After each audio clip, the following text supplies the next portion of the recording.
Have you ever experienced severe gastrointestinal distress, such as intense diarrhea or vomiting, potentially after dining out?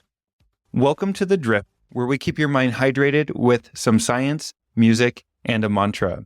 I'm your host, Zachary Cartwright, lead food scientist at AQUALAB by Adium. In today's episode, we will be discussing human noroviruses, the leading cause of foodborne illnesses in the United States. There are a number of properties about these viruses that make them a challenge to study and control. Today, we will be speaking with Dr. Matthew Moore, an assistant professor in the Department of Food Science at the University of Massachusetts, whose research has a focus on the study, detection, and control of foodborne viruses, among other foodborne pathogens and contaminants. Dr. Moore recently received the Outstanding Young Scientist Award in honor of Samuel K. Prescott from the Institute of Food Technology. Let's hear what Matt has to say.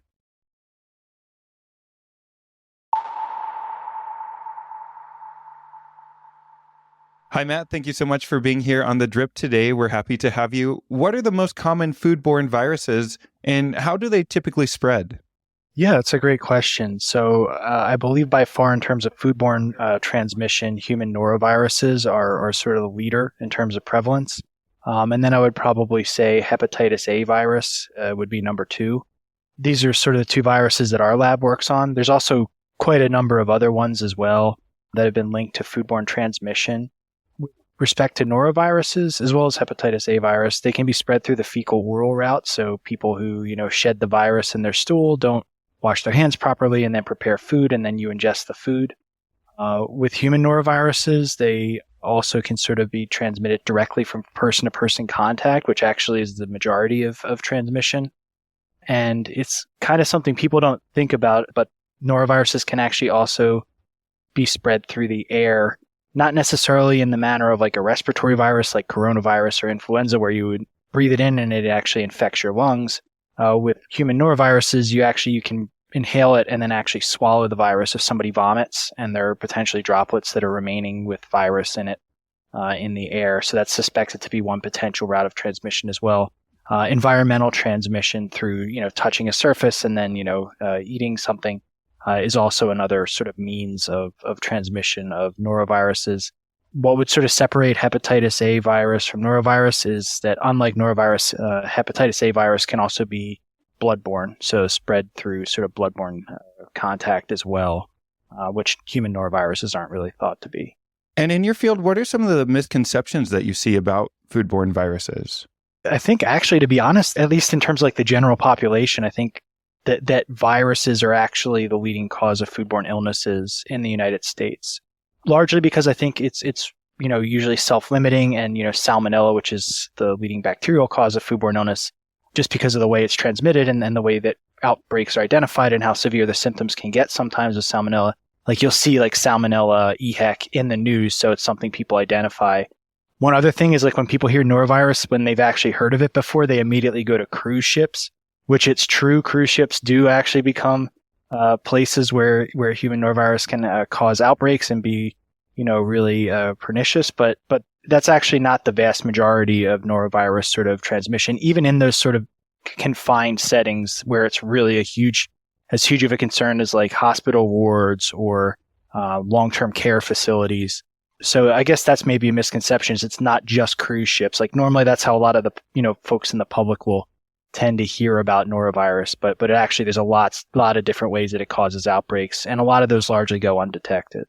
And in your research, how are you able to distinguish whether this is a viral problem or maybe bacterial foodborne illness? How do you distinguish between those two? Yeah, it can depend in terms of like if you're talking about a patient who's presenting clinically, it can become a little bit difficult with foodborne illnesses in general. Like a lot of the symptoms can sort of overlap between some bacterial pathogens and what you can see with norovirus. One thing that noroviruses tend to cause relatively frequently is vomiting. There are actually intoxications and things like that that are produced by bacteria that can also cause vomiting. But in terms of clinically, it can be quite difficult. Traditionally, it was because there's a lot of culture-based testing, so you would just find out after, taking like a sample from the patient's stool, trying to culture, and you wouldn't find anything. So in terms of the gold standard for detection of foodborne viruses, it would probably be real-time quantitative PCR. It means real-time reverse transcriptase polymerase chain reaction. So basically, what you're doing in short is you're taking a small segment of the viral RNA genome and amplifying it and using that signal to say, hey, if there's viral genome here, then we're detecting the virus. That's usually the most common method of detecting these viruses, especially if you're like looking at a food or an environmental sample, because in general, viral contamination of those occurs at lower levels than if somebody's clinically infected. The symptoms are quite severe and you're actually generally producing a lot of virus. So your sensitivity doesn't quite matter as much there, and you could maybe potentially get away with like some other methods that may not be quite as sensitive as real-time RT-qPCR. And can you talk a little bit about the process of how a foodborne virus actually infects a human host? What are the steps in that process? Yeah, so it's all about trying to get to the small intestine and to get into that intestinal tract. So if you think about it, a lot of the challenges that we have in controlling it are also linked to the fact that this really likes to infect the intestine, because you have to go through a lot of potential stresses in terms of somebody's ingesting the food, the virus gets in the food, or you touch a surface and then it gets in your mouth and you eat the virus. You have to go through sort of salivary enzymes. Then you end up going into the stomach and stomach acid. So you have to really be able to tolerate really low pHs. And then you end up getting into the small intestine. You have to withstand a number of proteolytic enzymes as well as lipases and other glycases. But really with these viruses, they don't have a lipid envelope, so you don't really have to worry as much about lipases, nor are they glycosylated. So really they have to withstand a lot to get there. And then once they get to the intestine, there's a binding and uncoating step.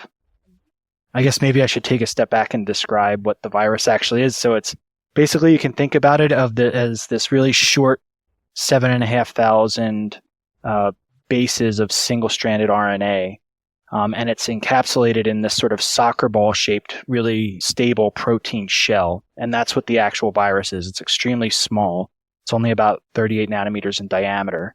And this is in the fact that this doesn't have a lipid sort of envelope. So some viruses will have that potential shell and nucleic acid, and then there's an outer sort of membrane of lipid, which tends to really be the weak point of a lot of envelope viruses when you're inactivating them.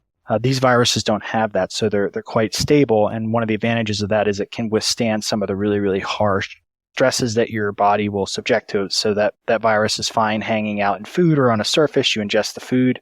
It goes through your digestive system. It gets through your stomach acid and into your intestine. And once it finds potential receptors and co-receptors in your intestinal cells, it'll bind and then actually uncoat. So that shell will actually deliver that inner sort of 7,500 base RNA strand into the host cell.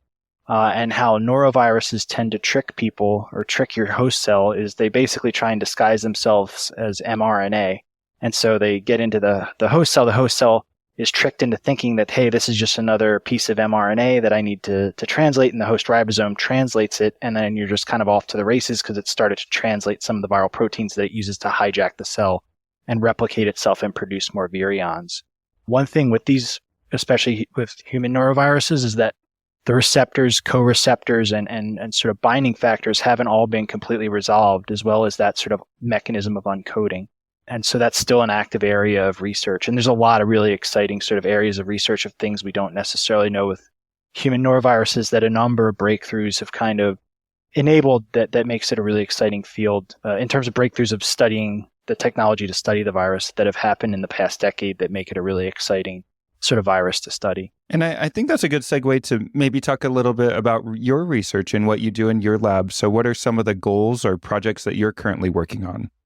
Yeah, that's a great question. So we are primarily, like I mentioned, hepatitis A virus, and we will be in the coming years getting into hepatitis A virus for one of the projects. But more broadly, you can sort of break up what our lab does into sort of 4 main sort of sub areas. So primarily, we're focused on foodborne viruses and food safety. The first area is sort of involved in the upstream steps to detecting a virus in a food or environmental sample. So as I mentioned, these viruses, when they contaminate, a food or some sort of environmental sample, they tend not to be there in super high numbers. And unlike with bacteria, where in theory you could have an enrichment step where you take some media, either selective or not, and then grow it in an incubator, and the bacteria that you're looking for potentially will grow. making it a little bit easier to detect. With these viruses, that's maybe not as feasible in terms of culture or is cheap. And so what you're kind of left with is a little bit of a needle in the haystack problem. People are also interested with this with bacteria, by the way, just as an aside. Like, it's also people are looking more towards culture-free detection methods as well. So this whole area is basically of this needle in a haystack problem where you have a low number of your target in a very complex, large food sample or environmental sample. So how are you actually going to pull those viruses out of that sample and get to sort of those few microliters that you're going to load into, do a RT-qPCR, right? And so we have a number of really exciting projects related to technologies to try and do that portably, efficiently, and rapidly.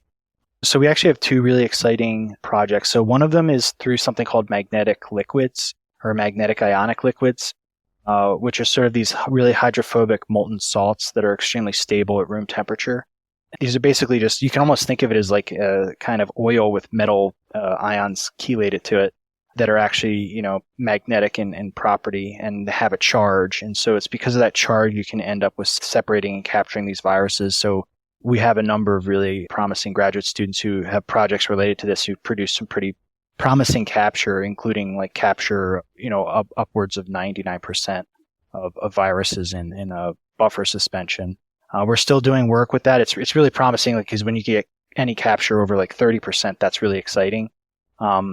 But most of this work's really been in buffer, and so we've got still some initial promising results in complex matrices, but really the thing with charge-based capture.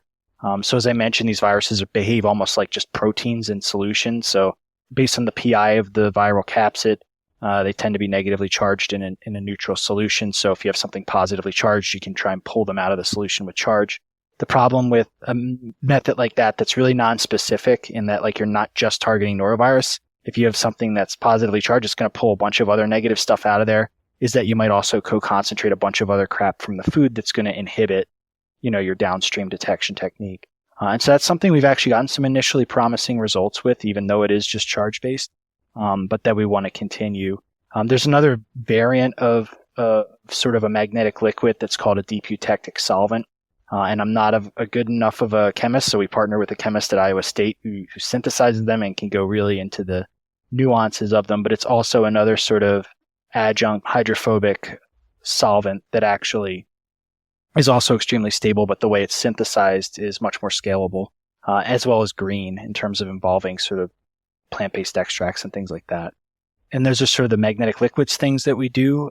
We have a really cool idea that we did actually have an exciting project on, and we're looking to continue, which is the concept of using actually non-pathogenic bacteria to try and capture and pull these viruses out of samples in a specific manner.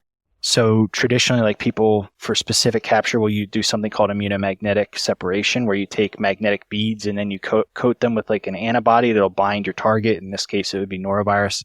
But as you can imagine, there might be some challenges in potentially scaling that up. And then there might also be inherent costs with, having, antibodies coating a magnetic bead.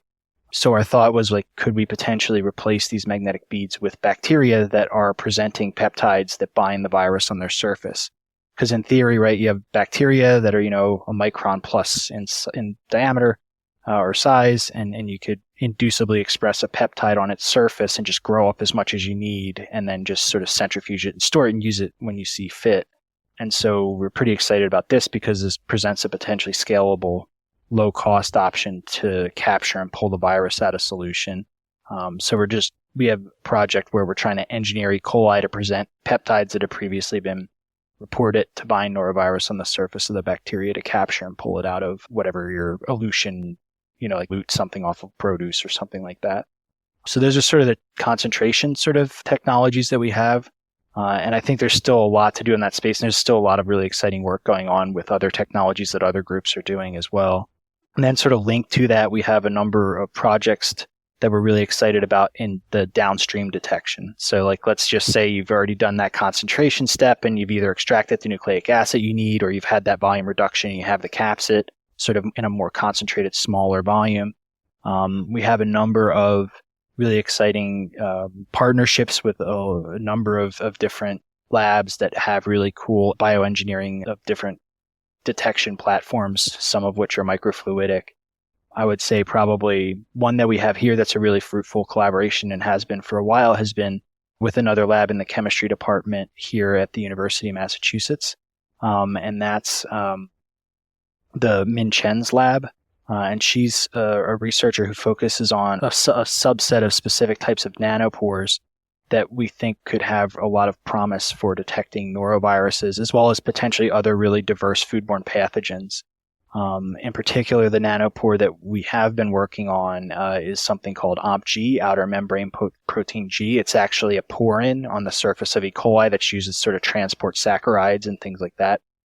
And the Chen lab has been really looking at this, studying it for a number of potential applications, including like she was, targeting potential biomarkers with it. When most people hear nanopore sequencing, they're thinking about one sort of very specific technology, which is the MinION, which is also really, really cool. It's a really portable DNA or RNA sequencing technology that you just plug into your laptop. It's the size of a candy bar and you can go away sequencing. This is a little bit of, that's one type of nanopore, but there's a lot of different types of biological nanopores that can be used in different applications. And so the OMP-G is different than that, in that you're not actually loading in nucleic acid to sequence it. You're actually just cloning something onto the surface of this nanopore, and then your target interacts with either the outside or goes into the pore and interacts with the nanopore and disrupts the current across the pore. So the way this works is you have a membrane, and then this pore forms a pore in the membrane, and you have an ionic current that goes across the membrane. And when something interacts with that pore, it'll disrupt that ionic current. And due to the nature of this OMP-G protein, it's very dynamic. It has a bunch of these flexible loops on its surface that you can engineer to create peptides that bind what you want. And those loops are really, really dynamic and flop around a lot, and it creates this very, very noisy electric current signal. And so when it's disrupted, you can kind of create a very fingerprint sort of signal. And so our thought was, could you potentially use this to fingerprint norovirus or subtype it? And that's something that we think is really an exciting possibility for public health and identifying outbreaks, because if, subtyping is sort of the key, especially to very prevalent diverse pathogens, of being able to identify outbreaks as well as attribute the direction of sort of transmission of an agent, like what food is involved. Usually you need to get more than just, hey, we found norovirus in this and we have this group of people have norovirus. Well, you normally need to get a little bit more subtyping to better tease out what's the potential probable cause of that outbreak, as well as is there even a cluster of outbreaks of people that have this very similar subtype. So we're really excited about that. We've been using a model because it is still we figured out a lot of difficulties with the system. We're hoping to move forward to start applying for norovirus, but we were using a model where we were targeting antibodies, and we were able to subtype even very closely related antibodies and get a very specific signal for each sort of subclass of antibody that we used monoclonally, as well as we were able to pick out different signatures of antibodies within a polyclonal antibody mixture. And one of the other important things is that this was able to work in a very complex mixture where we flooded the system with a lot of competitive protein in the form of bovine serum albumin, and it was able to still pick out that signature, as well as mixtures of signatures. So it's a really, really promising collaboration that we have with Min Chen's lab in chemistry. And we have a number of other potential directions with other nanopores as well that we think would be really cool for agriculture. One of the other detection sort of technologies we have is a really exciting international partnership. And so I'm pretty proud to have gotten the opportunity from the USDA to get one of their first sort of international partnership grants that was allowed. I just happened to look out that first year that they opened it up to the international people in a really cool USDA program related to nanotechnology. And we partnered with this really awesome group of engineers at the time at Newcastle University who were doing sort of the next generation of molecularly imprinted polymer technology. And they have this technology called molecularly imprinted polymer nanoparticles. And so molecularly imprinted polymers have been a technology that's been around for a long time. And essentially the concept is you take a different sort of subset of monomers and then add an agent that fuses them together, and you kind of form like a jello mold around your target, and it creates a characteristic imprint of your target, and then you elute that mold off of it, and the imprint of your target is left in there, and that's what the target's going to bind. And these are extremely stable in general, and you can sort of incorporate them in a number of different sort of downstream sensing sort of systems. The problem, or the traditional knock on they call it MIP. The traditional MIP technology was that it wouldn't necessarily perform the best against smaller targets. Obviously, we're interested in viruses, which are quite small. But one of the exciting things that this group works in at Newcastle, or the group that was at Newcastle and they're now at University of Manchester, worked in, was taking this MIP technology and creating nanoparticles. And when you create nanoparticles with it, it actually enables it to perform really well against these smaller targets. And we're still in the process of a project where we're using these, they call them nanomips, so molecular imprinted nanoparticles that actually interact with human norovirus capsid protein. And so we've been evaluating a number of things with it, and it's really been pretty exciting because we actually discovered that when you're creating these nanomips, you don't need a very, very large, full assembled viral capsid to be able to generate them. You can just create like a small, I think it's 10 amino acid peptide, and actually use that as your bait or your target, and develop these and still get binding to the entire assembled capsid, as well as cross-reactivity across a number of different genogroups of norovirus, which was really exciting. So one of the challenges with human noroviruses is that they're extremely diverse. And so they have a lot of different diversity of structures on their capsid. And so you can imagine if you're trying to create something that's going to be able to bind, it may only be able to bind one sort of subset of noroviruses, when if you're interested in detection, you want to be able to bind everything, right?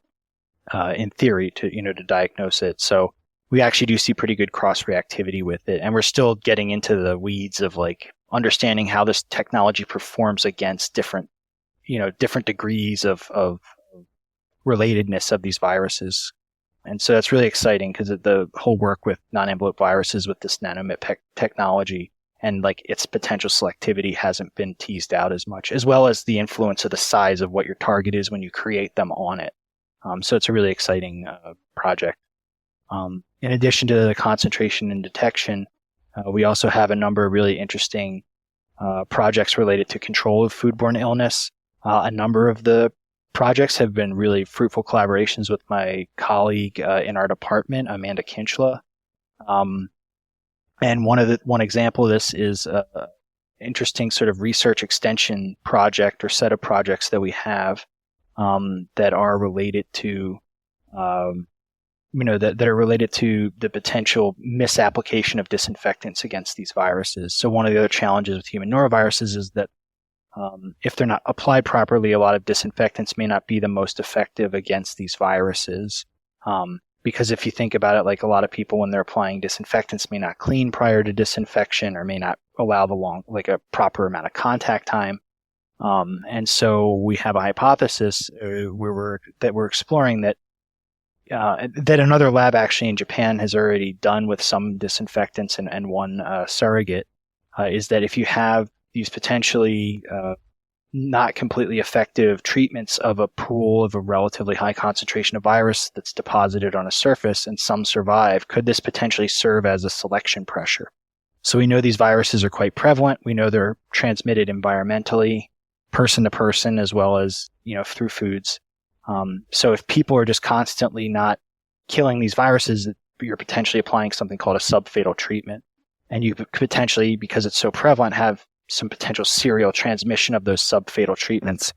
So we're trying to understand, is there potential for these, subfatal treatments of certain disinfectant formulations to develop in variants of the virus that are actually more resistant or significantly more resistant to those disinfectants that are being applied. And then we're coupling that with a number of extension outputs of actually observing, like, what are people doing? What are the ways to get them to better apply disinfectants? And so we have a number of USDA funded research extension projects, as well as a fellowship. So I have a student, Christina Allingham, who received a fellowship for this. And we also have a new PhD student, Julia Fukuba, in our lab, who's working on it, as well as Brittany Gold, who's a new master's student.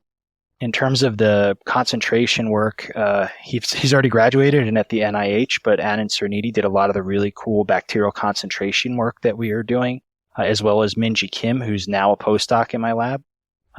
Minji is working on picking up some of the bacterial concentration work. In addition to, she was the core person who really oversaw the the nanopore work that I just mentioned with the OmpG nanopore. So Minji's a really accomplished, food detection person in terms of engineering nanopores and things like that. And she's currently training both Catherine Wu on the bacterial concentration as well as Shuang Yu, who will be doing some more nanopore work, and they're both master's students. In terms of the magnetic liquids, Sloane Stouffer is another PhD, but in a few months we'll be moving on because she'll be defending. But she also received a USDA NIFA fellowship in addition to Christina to continue this work with the magnetic ionic liquids that I mentioned. And she's got really, really promising results about using these not only for concentrating the virus from foods, but doing an all-in-one, one-stop shop, capture the virus to concentrate it, then actually lyse the capsid and then recapture the RNA so that you can do downstream portable amplification of the RNA. So she's done a really great job. And she's actually training Chanwan Zhu, who will be taking over as a PhD student in the fall to continue this magnetic liquids work, as well as Lily Sayat, who's actually, I mentioned IAFP earlier, the International Association for Food Protection. I'm actually proud to say that she actually was awarded a student travel scholarship for that to go present some of the really cool work as an undergraduate that she did in our lab with the deep eutectic solvent magnetic liquids I mentioned. So we have a lot of really cool students doing a lot of this really cool work. It's not really me. I just get to take credit for it, even though they're doing all the footwork. So sorry to get back to the disinfection. That's just one of the other disinfection projects. And then the last sort of thing that we're interested in, but quite honestly, we haven't had success as much in terms of funding is understanding the influence of the gut microbiota on viral infection, on noroviral infection, as well as potentially creating newer animal models for this infection or for studying this virus. Though that said, in terms of advancements, like coming up with models for human noroviruses or noroviruses in general is a really exciting area, and there have been a number of really, really great breakthroughs. In terms of understanding the influence of the microbiota on human norovirus infection, it was about a decade ago plus that a number of labs throughout the country established that a number of these enteric viruses can actually be influenced by the bacteria that we have in our gut in terms of their ability to infect it. And one group was able to demonstrate that human noroviruses also seem to be influenced and potentially assisted by certain bacteria in the gut. It's still a really evolving area of research, and it's something that we're really interested in and have done a lot of reading on. I haven't been as good about applying for grants to those areas, but it is really something that we're interested in and excited about. And we have a really, really cool project with Yanhua Park in the Department of Food Science here, whose office is literally the wall you see behind me, who does really, really cool work with non-vertebrate animal model systems. And so we have a really exciting project with her trying to come up with a really, really good norovirus non-vertebrate model. I would say that there already is a really good one with zebrafish that was established already in 2018, I believe. But we have another one that has a different animal that can also give us additional information to supplement what folks have been able to find out with zebrafish. So, well, I'm impressed with the number of projects you have going on, and it's amazing how many different technologies or approaches you can take to try to detect the same thing. And even though your lab is focusing on this subset, there may be lots of other projects and labs trying something else as well. I wanted to move a little away from the detection and ask you if you think that climate change is also impacting the prevalence and spread of foodborne viruses from your research or what you've seen while you've been studying and working with the industry.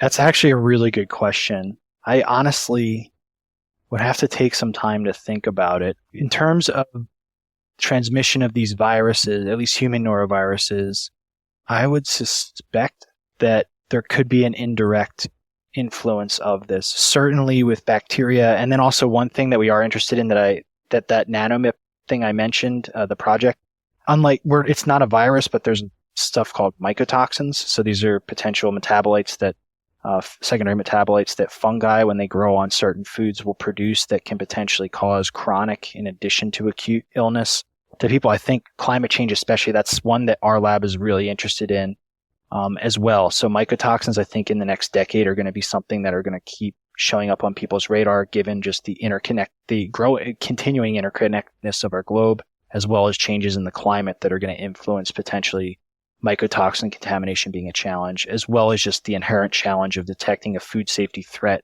that's chronic, that's not necessarily going to be, somebody got diarrhea, or this cluster of people got diarrhea, went to the hospital, and now we have these samples, right? If it's something that's chronically potentially causing cancer in somebody's liver, that's a lot harder to identify, especially if it's imported foods that may have mycotoxins. So that's an aside. So I think climate change in particular, mycotoxins are one that would be affected. And in terms of detection, it's a similar problem of you can't really grow them, right? You can potentially grow the source fungi, but if the source fungi is dead and there's already a bunch of mycotoxin in your food, that doesn't do a lot of good. In terms of viruses, I think in particular, the climate could potentially influence humidity, which we know has an effect on viral persistence. But I think as well, just the fact that it's going to continue, the challenges this is going to stress on the agricultural production system and the need to continue to import foods, as well as potentially enhance processing of foods by hand or things like that. You might actually have more transmission of viruses. But that's actually an extremely good question, and I really would need more time to think about it to see what type of effect it would have. But it's certainly going to dramatically affect our food system, likely not for the better, in terms of food safety as well as a whole number of other things. And just to kind of wrap things up here, what do you see as kind of the main preventative measures that the food industry can use in order to minimize the risk of viral contamination? I think a lot of it, even though we do a lot of bench work, a lot of it can also be human. I think in particular, paid employee sick leave is big, especially for human noroviruses, because humans are at least the only known reservoir of these viruses. So transmission primarily occurs through humans manipulating food or handling food. And if they're sick and shedding virus, but just trying to, hunker through it because, they don't have any paid sick leave, that becomes a problem, right? Continuing to develop and monitor water and maybe identify better indicators of norovirus potential fecal contamination. Like we have a lot of good indicators for bacterial fecal contamination, but norovirus, there's still an active area of research in that. So public surveillance is a big key. And then just improving employee behavior as well in terms of disinfection. And then lastly, especially, for the work our lab does, being able to detect these very easily, portably, and rapidly, both in foods in the environment, as well as maybe having some sort of screening technique for employees as well that might be handling foods to potentially prevent it. But it's a leading cause of foodborne illness, and it has so many properties that make it so prevalent. I'm not really sure. It's going to be a challenge to get a control of it in the future for sure. And since I have you here, I wanted to ask you, because there's been a lot of media focus recently on avian influenza in foods, and I was just wondering what insights you can provide on this specific topic. Yeah, it's a great question, and it's completely understandable why, with especially after what we went through with COVID, that there's a lot of concern as well, and it certainly is concerning. So, but I think the risk to public health right now is still low, largely because the jump to cows and just like the jump that you see of H5N1 to mammals is concerning, certainly, but I still don't think that the cases of humans that we've actually seen of that jump tend to be concerning in terms of, the common consumer, just going to the store and buying, milk or things like that. So I think it's like keep an eye on it, an interested eye on it. Luckily, our CDC, FDA, USDA are doing a really, really good job of monitoring and keeping an eye on this, because influenza is notorious for being able to evolve rapidly. And if you have spread occurring among mammals like cows very commonly, there might potentially be a jump down the line. But right now, there don't seem to be those sort of mutations that would really raise an alarm that humans are going to be at a widespread risk. Now, I think it might actually prompt, in terms of agricultural workers who might be in contact with cows, it might actually prompt some potential consideration from especially producers of, hey, how are we going to handle these sick cows? Should we take some extra steps to try and protect those workers who are in constant contact with these cows that might actually be shedding the influenza? In particular, if the cows don't look like they're sick but are potentially shedding it, which would be a real concern. So I think agricultural workers are really going to become a consideration in the future if we continue to keep seeing transmission and widespread outbreaks among cows in the ways that we've seen some of these highly pathogenic influenza spread among birds in the world. But for humans right now, I think it's a really low public health risk, at least H5N1 and a lot of the other highly pathogenic. And I also wanted to congratulate you on winning the Outstanding Young Scientist Award in honor of Samuel K. Prescott from the Institute of Food Technologists. And I was just wondering what this award means to you and what's next. Oh, thank you very much for that. It's just an incredible honor. Like, it's really humbling. IFT is just an amazing organization. It's actually the scientific organization that I've been a member of the longest. And it means a real lot to win this award from such an awesome organization. And then you see all the people who've won it, and it's just like, I don't know, it's extremely humbling because I'm like, I don't think I belong on this list. So it means a lot. Like, I still can't completely believe that I actually won it. It's just such a great organization to be a part of, and hopefully I can continue to keep having success. But to be honest, like, I really think it's more a testament to those students that I just named who are doing all this really awesome work, coming up with great ideas, troubleshooting, and going into the lab every day. Like, I've really, really been lucky to have really awesome students, as well as a postdoc now and visiting scholars who've just really, I mean, they're, I think, the reason that I got the award. Well, congrats again. And next, I wanted to ask you about your music recommendation. What have you brought for us today? I did see your note earlier, and all types of music are acceptable. We've had quite a range. So what did you bring with you today? Yeah, it's definitely questionable. I don't know if anybody listening to this would really get a lot of benefit from listening to it, but they're actually reuniting for the 25th anniversary of this album. I recommend the album Calculating Infinity by the Dillinger Escape Plan. It's very intense and abrasive. I don't know. I have questionable taste in music. So it's definitely worth a listen. Like, it's really engaging and intense. But it's maybe not the most catchy, approachable stuff if you're not used to listening to heavy stuff. That's all right. We've had all kinds of music from dubstep to other metalcore and jazz and hip hop. So I just like seeing what people like to listen to. Okay, awesome. And what mantra or saying did you bring with you? What is something that you use to bring balance to your life or maybe to motivate yourself? I would say empathy. I think really trying to understand others' viewpoints. I think in particular, politically where we are with world events, as well as a lot of the stresses of being, locked down in a pandemic a few years ago. I think just really trying to understand other folks and what they're going through, and just really, really just trying to place yourself in other people's shoes. I know that's kind of cliche and hokey, but I think it's something that myself as well as everybody else could continue to try and get better at doing. So I would just say that probably as like a mantra. Great. Thank you. And we really appreciate your time. Thank you for being here. I'm really looking forward to hearing about your research and seeing which award you win next. So thank you again. Thank you so much. Have a great afternoon.